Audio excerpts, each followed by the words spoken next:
रहमतुल्लाहि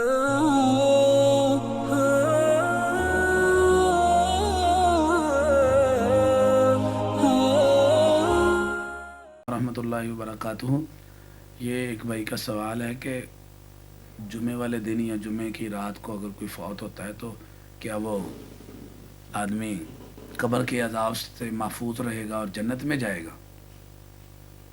सुनन तिरमिज़ी के अंदर इस माने की हदीस एक मौजूद है 1074 नंबर पे, 1074 नंबर पे हदीस है। अब्दुल्लाह बिन अमर बिन आस रज़ी अल्लाह ताला अन्हु फरमाते हैं कि रसूलुल्लाह सल्लल्लाहु अलैहि वसल्लम ने फरमाया, जो मुसलमान भी जुमे के दिन या जुमे की रात को फौत होगा तो अल्लाह ताला वक़ाहुल्लाहु फितनतल क़ब्री, अल्लाह ताला उसे कब्र के फितने से बचा लेंगे।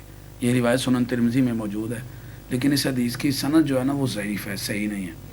इसकी तखरीज करने वाले शुएब अल-अर्नाऊत हैं, वो भी फौत हो चुके हैं। उनकी तहकीक से तिरमिज़ी भी छपी है और भी किताबें उन्होंने बहुत तहकीक की है। तो सुनन तिरमिज़ी को आप देखेंगे वहाँ उन्होंने दो रावी जो है ना शाम और रबिया, इसको इन दोनों को ज़ईफ़ कह के इस सनद को ज़ईफ़ कहा हुआ है कि यह हदीस ज़ईफ़ है।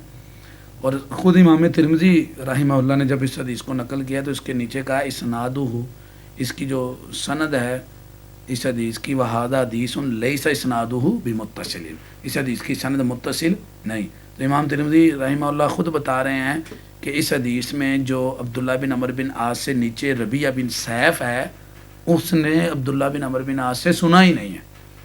तो ख़ुद इमाम तिरमिज़ी ने बताया कि यह हदीस ज़ईफ़ है। तो लिहाजा नबी करीम सल्लल्लाहु अलैहि वसल्लम से ऐसी कोई बात नहीं है।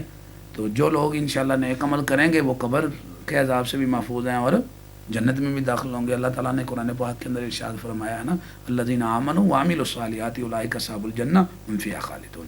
जो ईमान लाएंगे, नेक अमल करेंगे तो इंशाअल्लाह वो जन्नत के अंदर ज़रूर जाएंगे। तो ये बात ऐसी कोई नबी करीम सल्लल्लाहु अलैहि वसल्लम से साबित नहीं है कि जुम्मे के दिन या जुम्मे की रात को जो फौत होने वाला है वो जन्नत के अंदर जाएगा या कब्र के अज़ाब से महफूज होगा। जो सुनन तिरमिज़ी की जो हदीस है वो हदीस ज़ईफ़ है, 1074 नंबर पे।